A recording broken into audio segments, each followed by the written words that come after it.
ଗୋଟିଏ ଗାଁରେ ମାଧବ ବୋଲି ଜଣେ ମୁଗ ବ୍ୟବସାୟୀ ଥିଲା। ତାର ଗୋଟିଏ ଗଧ ଥିଲା। ପ୍ରତିଦିନ ସେ ତା ପିଠିରେ ମୁଗ ବସ୍ତା ନଦୀ ବ୍ୟବସାୟ କରିବାକୁ ଯାଉଥିଲା। ମାଧବ ଜଣେ ଭଲ ବ୍ୟବସାୟୀ ହେଲେ ମଧ୍ୟ ସେ ତା ପ୍ରକୃତିରେ ବହୁତ କୃପଣ ଥିଲା। ସେ କାହା ପାଇଁ କିଛି ଖର୍ଚ୍ଚ କରିବାକୁ ମୋଟେ ଭଲ ପାଉନଥିଲା। ପ୍ରତିଦିନ ସକାଳୁ ସେ ଗଧକୁ ଅଳ୍ପ କିଛି ଖାଇବାକୁ ଦଉଥିଲା, ତାପରେ ଦିନସାରା ତାକୁ ବହୁତ ଖଟଉଥିଲା। ମାଧବର ଏମିତି ପ୍ରବୃତ୍ତି ପାଇଁ ଗଧ ତା ପାଖରେ ରହିବାକୁ ଆଉ ଚାହିଁଲା ନାହିଁ। ଦିନେ ବେପାର କରି ଫେରିଲା ବେଳେ ଗଧକୁ ଜୋରରେ ଭୋକ ହେଲା। ଘରେ ପହଞ୍ଚି ଗଧ ମାଧବକୁ କହିଲା, ମତେ କିଛି ଖାଇବାକୁ ଦିଅ, ଭୋକରେ ମୋ ଜୀବନ ଚାଲିଯିବ। ସବୁବେଳେ ଖାଲି ଖାଇବି ଖାଇବି ହଉଛି। ସକାଳେ ଏତେ ଖାଇବାକୁ ଦେଇଥିଲି ଟି ମୁଁ ତତେ, ସେତିକିରେ କଣ ତୋର ହେଲାନି? ବେପାରରୁ ଯାହା କମେଇବି ସେ ସବୁ ଯଦି ତୋର ଏମିତି ଖାଇବା ପଛରେ ଖାଲି ଖର୍ଚ୍ଚ କରି ଚାଲିବି, ତାହେଲେ ମୁଁ କେମିତି ଚଳିବି? ଯେତିକି ମିଳୁଛି ସେତିକିରେ ଖୁସି ହ, ନହେଲେ ଏଇଠି ପଡିକି ମର। ଗଧକୁ ମାଧବର କଥା ବହୁତ ଖରାପ ଲାଗିଲା। ସେ ତାକୁ କିଛି ନ କହି ସେଦିନ ରାତିରେ ଚୁପ୍ ହେଇ ଶୋଇପଡ଼ିଲା।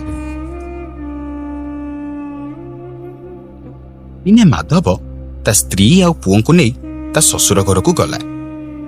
ମାଧବ ନଥିବା ସମୟରେ ଗଧ ଗୋଟିଏ ଉପାୟ ଚିନ୍ତା କଲା। ଏଇଟା ବହୁତ ଭଲ ସୁଯୋଗ। ଏବେ ମୁଁ ଏଠୁ ଆରାମରେ ଖସି ଯାଇପାରିବି। ଜଙ୍ଗଲକୁ ଥରେ ପଳେଇଲେ ମତେ ବହୁତ ଖାଇବା ଜିନିଷ ମିଳିବ। ସେଠି କୋଉ ଗୋଟେ ଭଲ ଜାଗା ଦେଖି ରହିଯିବି। ଦିନ ସାରା ବୁଲି ବୁଲି ଚରିବି, ଆଉ ସନ୍ଧ୍ୟାରେ ମୋ ଜାଗାକୁ ଫେରି ବଢିଆ ନିଦରେ ଶୋଇବି। ସେଠୁ ଜଙ୍ଗଲକୁ ପଳେଇଲା। ଜଙ୍ଗଲରେ ପହଞ୍ଚିବା ପରେ ଗଧର ଖୁସି କହିଲେ ନ ସରେ। ସେ ପ୍ରଥମେ ଯାଇ ଗୋଟେ ନଈରେ ମୁହଁ ଧୋଇଲା। ତାପରେ ସେ ଖାଦ୍ୟ ଖୋଜିବାରେ ଲାଗିଲା। କିଛି ବାଟ ଯିବା ପରେ ଗଧ ଗୋଟେ ଜାଗାରେ କିଛି କଅଁଳ ଘାସ ଦେଖିଲା।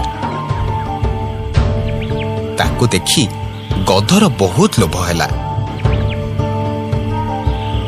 ଆରେ ବାଃ, କେତେ କଅଁଳ ଘାସ, ବହୁତ ସ୍ୱାଦିଷ୍ଟ ହେଇଥିବ। ଆଜି ମନ ଭରି ଖାଇବି। ଗଧ ଘାସ ଗୁଡାକୁ ଆନନ୍ଦରେ ଖାଇ ଚାଲିଲା। ସେ ଘାସ ଗୁଡାକୁ ଖାଇବାରେ ଏତେ ମଜିଗଲା ଯେ ଆଉ ଚାରିଆଡକୁ ନଜର ଦେଲାନି। କିଛି ଘାସ ଖାଇସାରି ଗଧ ହଠାତ୍ ମୁଣ୍ଡ ଉପରକୁ ଉଠେଇବାରୁ ଗୋଟେ ବାଘକୁ ଦେଖିଲା। ବାଘକୁ ଦେଖି ଗଧ ଡରିକି ଦୁଇ ପାଦ ପଛକୁ ପଳେଇଗଲା। ଗଧର ପାଦ ଶବ୍ଦ ଶୁଣି ବାଘ ତା ଆଡକୁ ବୁଲି ଚାହିଁଲା। ତାପରେ ବାଘ ତାକୁ ଖାଇବାକୁ ତା ଆଡକୁ ଗଲା।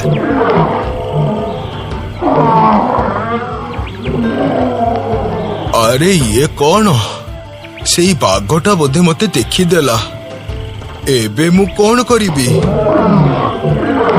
ବାଘକୁ ନିଜ ଆଡକୁ ଆସୁଥିବାର ଦେଖି ଗଧ ତୁରନ୍ତ ଗୋଟେ ଉପାୟ ଚିନ୍ତା କଲା। ସେ ଚିନ୍ତା କଲା ଯେ ଯଦି ବାଘ ଜାଣିଦବ ଯେ ସେ ସୁସ୍ଥ ଅଛି ବୋଲି, ତେବେ ତାକୁ ସେ ସାଙ୍ଗେ ସାଙ୍ଗେ ମାରି ଖାଇଦବ। ତେଣୁ ଗଧ ତା ଆଗରେ ଛୋଟେଇ ଛୋଟେଇ ଦୌଡ଼ିବାକୁ ଲାଗିଲା। କିଛି ବାଟ ଗୋଡ଼େଇଲା ପରେ ବାଘ ପଚାରିଲା, କଣ ହେଇଛି ତୋର? ଏମିତି ଛୋଟ ହଉଛୁ କାହିଁକି? କଣ କହିବି ବାଘ ଭାଇ, କାଲି ଜଙ୍ଗଲରୁ ସନ୍ଧ୍ୟାରେ ଚରିକି ଫେରିବା ବେଳେ ବାଟରେ ଗୋଟେ ଝିଙ୍କ ଦେଖିଲି। ସନ୍ଧ୍ୟା ହେଇଯାଇଥିବାରୁ ଝିଙ୍କଟା ମତେ ଆତ ଭଳି ଦେଖାଗଲା। ଲୋଭରେ ପଡି ଯେମିତି ମୁଁ ସେଇ ଆତ ଭଳିଆ ଦେଖାଯାଉଥିବା ଝିଙ୍କ ଆଡକୁ ଗଲି, ସେ ଝିଙ୍କ ମୋ ଗୋଡକୁ ତା କଣ୍ଟାରେ ଫୁଟେଇ ଦେଲା। ତେଣୁ ମୁଁ ଆଉ ଚାଲି ପାରୁନି। ଗଧ ବିସ୍ତାର ରୂପେ ସବୁ କହିବା ପରେ ମଧ୍ୟ ବାଘକୁ କିଛି ଫରକ ପଡ଼ିଲା ନାହିଁ। ସେ ତା ଦେହରୁ କଣ୍ଟା ପଶିଥିବା ଅଂଶକୁ ନ ଖାଇ ବାକି ଅଂଶ ଖାଇଦବ ବୋଲି କହି ତା ଉପରକୁ ଝାମ୍ପ ମାରିଲା। ଗଧକୁ ଡର ଲାଗିଲେ ମଧ୍ୟ ସେ ସେଠୁ ପାଦେ ବି ହଲିଲା ନାହିଁ। ବାଘ ଗଧର ଏମିତି ସାହସ ଦେଖି ବଡ଼ ଆଶ୍ଚର୍ଯ୍ୟ ହେଲା। ସେତେବେଳେ ବାଘକୁ ଗଧ କହିଲା, ରହିଗଲ କାହିଁ ବାଘ ଭାଇ? ମୋର ଆଉ ଏ ଜୀବନ ଉପରେ କୌଣସି ଲୋଭ ନାହିଁ। କାଲିଠାରୁ ମୁଁ ଯେତିକି କଷ୍ଟ ପାଇଲିଣି ସେଇ କଷ୍ଟରୁ ଗୋଟେ କଥା ମୁଁ ବୁଝିଗଲି ଯେ ଏଇ ଦୁନିଆରେ ସାଂସାରିକ ଅସ୍ତିତ୍ୱ ହିଁ ସବୁଠାରୁ ବଡ଼ ଆତଙ୍କ। ତେଣୁ ଏଇ ଶରୀର ଉପରେ ମୋର ଆଉ ଟିକେ ବି ଲୋଭ ନାହିଁ। ମରିବା ଆଗରୁ ମୁଁ ତମର ଯଦି କିଛି ଉପକାର କରି ମରିବି ତେବେ ମତେ ଟିକେ ଶାନ୍ତି ମିଳିବ। ମୋର ଉପକାର?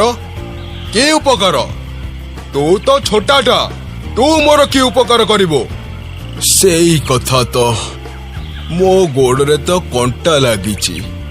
ମତେ ଖାଇଲା ବେଳେ ଯଦି ତମ ତଣ୍ଟିରେ ସେ କଣ୍ଟାଟା ଲାଗିଯାଏ ତାହେଲେ ତମକୁ ମତେ ଖାଇବାରେ ଅସୁବିଧା ହବ। ତେଣୁ ମୁଁ ଚାହେଁ ତମେ ଯଦି ଏ କଣ୍ଟାଟାକୁ ମୋ ଗୋଡରୁ ବାହାର କରି ମତେ ଖାଆନ୍ତ ତାହେଲେ ଭଲ ହୁଅନ୍ତା। ଗଧ କଥା ଶୁଣି ବାଘ ତା ଗୋଡରୁ କଣ୍ଟା ବାହାର କରିବାକୁ ତା ଗୋଡ ପାଖରେ ଯାଇ ଛିଡା ହେଇଗଲା। ଏଇ ସୁଯୋଗ ପାଇ ଗଧ ବାଘ ମୁହଁକୁ ଗୋଟେ ଶକ୍ତ ନାତ ମାରିଲା।